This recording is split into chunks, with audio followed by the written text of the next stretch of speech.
유튜브로 읽는 박정희 전기 3권 혁명 전야 미국과 석유 그리고 자주.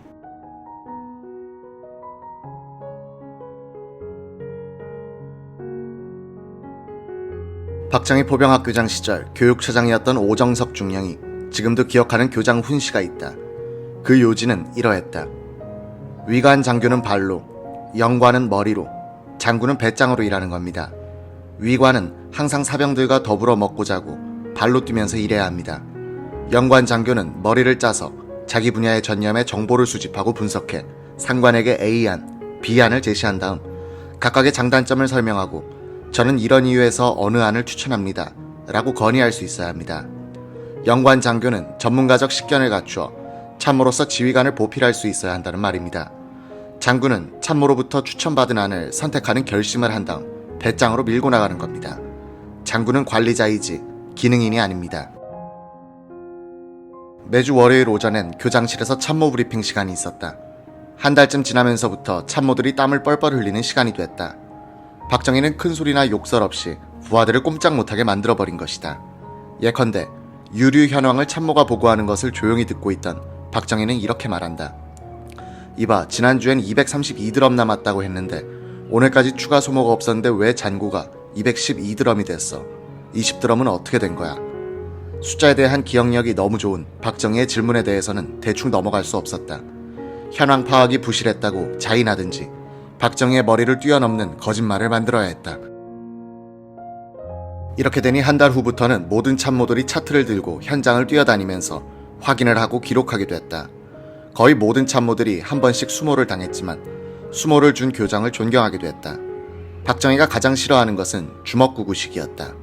나중에 조국 근대화 작업의 행동 철학이 되는 박정희식 일처리의 핵심은 업무의 본질에 구체적으로 접근한다는 것이었다.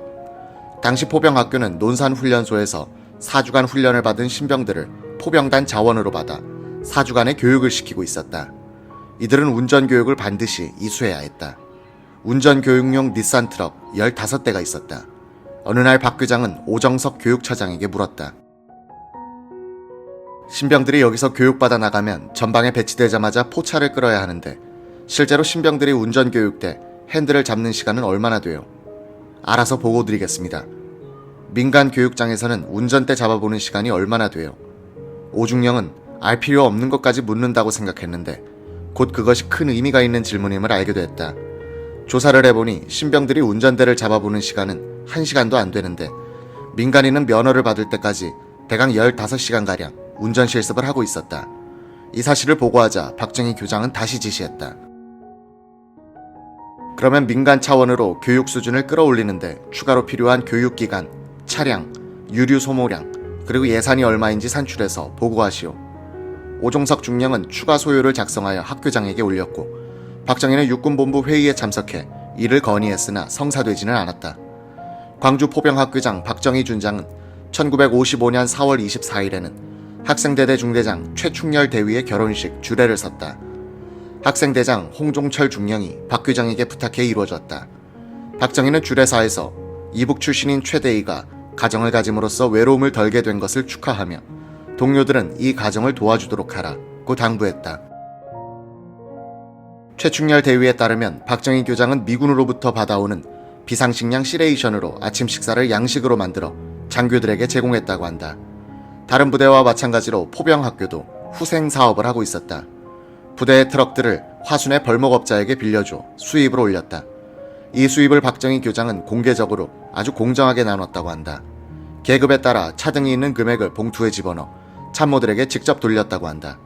트럭 임대료들 장작으로 받기도 했다. 박 교장은 이 장작을 연병장에 쌓아놓고는 배분 비율을 정해주고 장교들이 월동용으로 가져가도록 했다. 박정희는 포병학교에서 그 뒤 25년간 동반자가 될 당번병 박환영 일병과 운전병 이타관 상병을 만났다. 박일병을 뽑아 올린 것은 행정처 이낙선 소령이었다. 박환영은 말을 건네기가 힘들 정도로 무섭게 보이던 박정희가 알고 보니 그렇게 자상하고 따뜻할 수 없는 사람이라는데 놀랐다고 한다. 박정희는 처음 2달가량을 박병사라고 부르더니 그 뒤로는 환영아라고 했다. 박정희가 고향을 물어 옥천입니다 라고 했더니 옥천이면 내 장인 알겠네 라고 했다. 박정희는 잘 만났다면서 퇴근길에 박환영 일병을 데리고 관사로 갔다. 관사는 넓고 낡은 일본식 목조 건물이었다. 응접실과 욕실까지 있으니 서울 고사북동 시절보다는 한결 좋아진 셈이다. 유경수와 그네는 당번병 박환영을 아저씨라고 불렀다. 뜰에는 서너 그루의 향나무가 자라고 있었고 그 아래엔 탁구대가 있었다. 박정희와 유경수는 일요일에는 탁구를 즐겼다. 박정희는 당번병을 결코 하인처럼 대하지 않고 식구처럼 대했다. 최근까지도 신당동의 박정희 사저 관리인이었던 박환영은 이렇게 말했다. 그분은 아무리 잘못해도 처음 한두 번은 지적하지 않습니다. 세 번째쯤 실수하면 그때는 납득할 만큼 따끔하게 나무라시죠. 저에게는 평생 그런 식으로 말씀하신 적도 없었습니다. 박정희는 그때 공작 담배를 즐겨 피웠고 커피를 좋아했다. 그리고 항상 책을 손에서 떼지 않았다. 박환영에 이어 운전병으로 뽑혀왔다가 11.6 사건 때까지 박정희를 모신 이타관 상병은 두 사람이 오랫동안 인연을 유지할 수 있었던 것은 그분이 인간차별을 하지 않았기 때문이다 라고 생전에 말한 적이 있다. 박정희는 술을 마시러 갈 때도 무작정 기다리게 하지 않고 몇 시까지 다시 오라고 배려해 주었다. 이타관, 박환영 두 사람은 관사의 한방에서 같이 기거하며 유경수가 해주는 식사를 했다.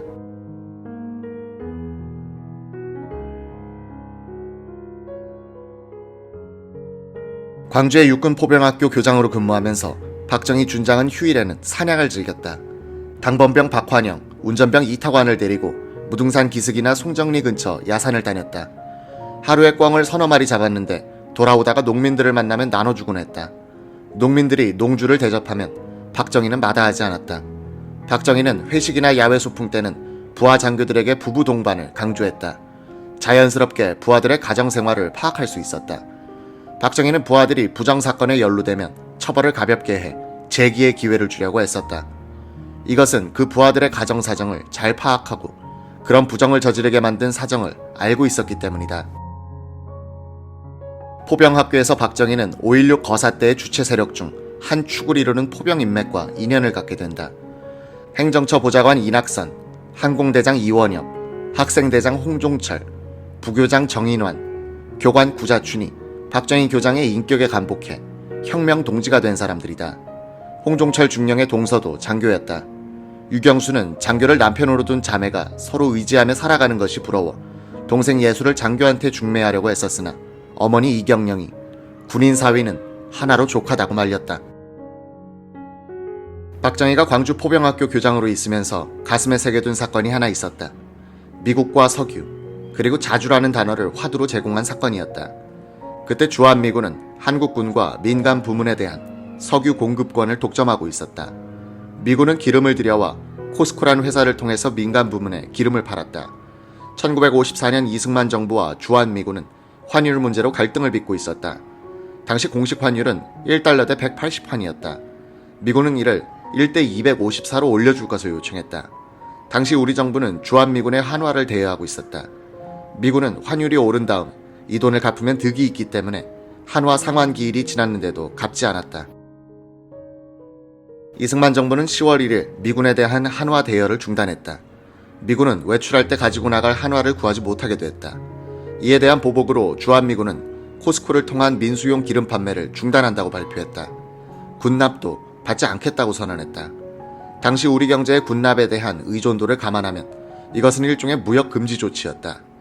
미군은 한술 더 떠서 코스코를 거치지 않고 미군이 직접 기름을 내다 팔겠다고 위협했다. 이렇게 해서 역사상 처음으로 오일 쇼크가 한국 사회를 강타했다. 단유 21제, 신문 사회면에는 300여 공장 문 닫아 서울 시내 버스 운행 마비 상태란 아우성이 실리더니 한 달이 지나자 정부는 전시가 아닌데도 전시생활 강조기간을 선포하고 내핍 생활을 촉구했다. 11월 초 기름 부족으로 인한 버스 운행 중단 비율은 서울 70%, 경남 75%, 경기 50%, 경북 100%였다. 어선들은 기름을 구하지 못해 출어를 중단했다. 부산 어시장에 위탁 판매되던 생선이 4분의 1로 줄었다. 부산항에는 오도 가도 못하는 선박 200여 척이 묶여 있었고 목포에서는 집배원이 버스를 탈 수 없어 우편 배달이 전면 중단됐다. 고집센 이승만 정부도 기름에 힘 앞에서는 손을 들 수밖에 없었다. 미군 측의 환율 인상 요구를 들어줬다. 박정희는 이 단유 소동을 지켜보면서 석유 자급 없이는 국가의 자주와 독립이 불가능하다는 것을 깨달았다. 박정희는 5.16 거사 뒤 가장 먼저 민족 자본에 의한 정유회사를 설립하려고 했다.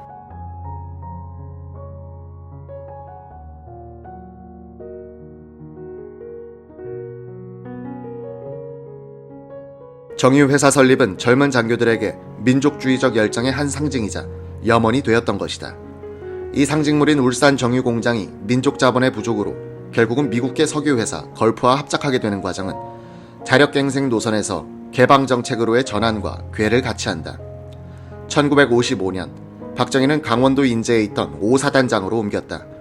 박정희가 처음으로 전투부대의 지휘관이 된 것은 그에 대한 사상적 의심이 풀렸다는 뜻이다. 장도영 장군은 자신이 정일관 육군참모총장에게 자리가 비는 5사단장에 박정희 준장을 추천했다고 밝힌 바 있다. 박정희의 사단장 취임을 막을 수 있는 입장에 있었던 김창룡 육군특무부대장도 이 즈음에는 박정희의 전력 문제가 나오면 그런 사람 아니에요 라고 변호해 주었다. 정작 박정희는 교장 선생님 자리를 떠나는 것을 못내 아쉽게 생각하더라고 한다. 교육처장 오정석 중령은 이렇게 회고했다. 그분은 정말 훌륭한 교육자였습니다. 그분 스스로도 학교장이란 직책에 정이 들었습니다. 그래서 사단장으로 발령을 받고 나서도 영전이어서 기뻐해야 할 텐데 한 1년만 더 했으면 하면서 섭섭해하더군요. 넓은 관사에서 편하게 살았던 유경수와 근혜, 근영, 유계수, 그리고 이경영, 이 5 식구에게는 다시 고생길이 시작됐다. 광주에서 서울로 이사할 때 가족은 일단 옥천으로 가고 당번병, 박환영과 운전병 이타관이 이삿짐을 기차에 싣고 청량리역에 내렸다. 수화물 창고에 짐을 넣어놓고 누군가가 데리러 오기를 기다리는데 일주일이나 소식이 없었다. 두 사람이 의논해 이타관은 짐을 지키고 박환영은 인제로 가서 박정희 사단장을 만났다. 박정희는 매정하게 말했다. 다 되어 있는 줄 알았는데 뭘 했나? 박환영은 눈물이 핑 돌았다. 사단 헌병 부장이 나서서 노량진 역전에서 부엌도 없는 문간방 2개를 구해줬다. 두 줄병이 이사를 하는데 아무도 도와주지 않았다. 사단장이 조금만 신경을 쓰면 부하들을 보내줄 텐데 박정희는 이런 일에는 지나칠 정도로 결벽증이 있었다. 박환영은 지금도 기억이 생생하다. 짐을 나르다 지쳐 퍼져앉아 우리 신세를 한탄하기도 했습니다. 여느 사단장 같으면 부하들이 몰려나와 단숨에 해치워버릴 일을 두 사람이 하느라고 눈물이 나올 지경이었습니다. 이사를 끝낸 뒤 허기가 져서 둘은 알아 누워버렸어요. 이타관은 솥을 걸 데가 없어 풍로를 사다가 냄비로 음식을 끓였다면서 사단장님이 참 너무하다는 생각을 했다고 한다. 집이 좁아 들여놓지 못한 짐은 청량리 부근에 살던 김종필 중령집 처마 밑에 갖다 놨다. 운전병, 당번병 두 사람은 판자와 거적을 덮어 부엌을 만들었다. 그런 뒤 옥천으로 연락을 해서 유경수와 가족들이 올라오도록 했다.